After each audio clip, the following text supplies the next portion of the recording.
Roast পুরোপুরি ready. দিয়ে দিচ্ছি দুধ। আসসালামু আলাইকুম, কেমন আছেন সবাই? আশা করছি আলহামদুলিল্লাহ অনেক ভালো আছেন। আমিও আপনাদের দয়ে ভালো আছি। আমি আজকে একটু রোস্ট রান্না করব, 2টা মুরগি। তো আমি এগুলোকে একটু ছোটো ছোটো পিস করে নিচ্ছি। এখানে আমি অল্প একটু চটদারং আর টক দই লবণ দিয়ে এটাকে আমি মাথায় রাখছিলাম 20 মিনিট। তারপর আমি এটা ভাজতে দিয়ে দিচ্ছি। তো হালকা বেজে নেব। বেজে নিলে রোস্টটা এগুলো একটু হয়, খুলে যায় কম আর কি। দিয়ে দিচ্ছি। হাঁড়িটা একটু গরম হলে আমি রোস্টের যে তেলটা ওইটাও দিব, আবার এক্সট্রা তেলও দিব।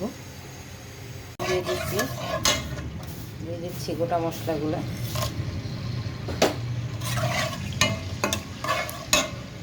পেঁয়াজ দিয়ে দিচ্ছি। এখন পেঁয়াজটা একটু লাল লাল করে,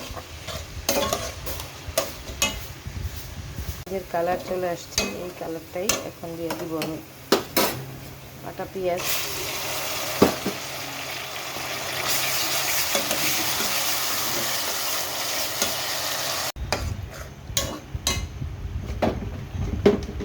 দিয়ে দিচ্ছি আদা রসুন।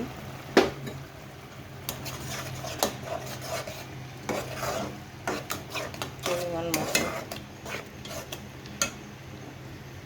মরিচ, ধনিয়া গুঁড়া, জিরা গুঁড়া, একটু গরম মশলা।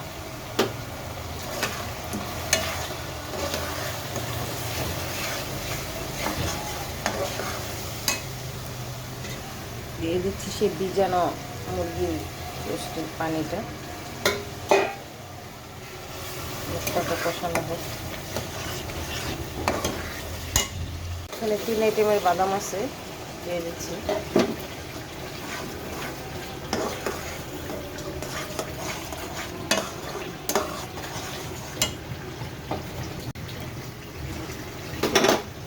একটা কাঁচা মরিচ,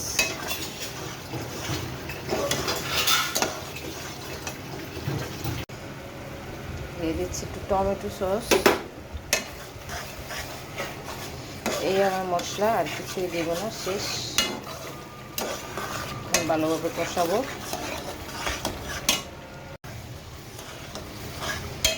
মশলাটা কষানো হয়ে গেছে, এখন দিয়ে দিচ্ছি রোস্টগুলো, ভাজা রোস্টগুলো এখন দিয়ে দিচ্ছি। নেড়ে চেড়ে নিই।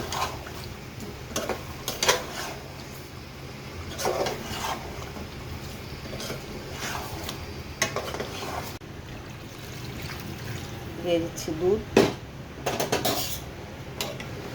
সিদ্ধ হোক। আমি একটু সুন্দর কালার আরও আসার জন্য বেরেস্তা ভেঙে দিলাম। একটু পানিটা শুকান।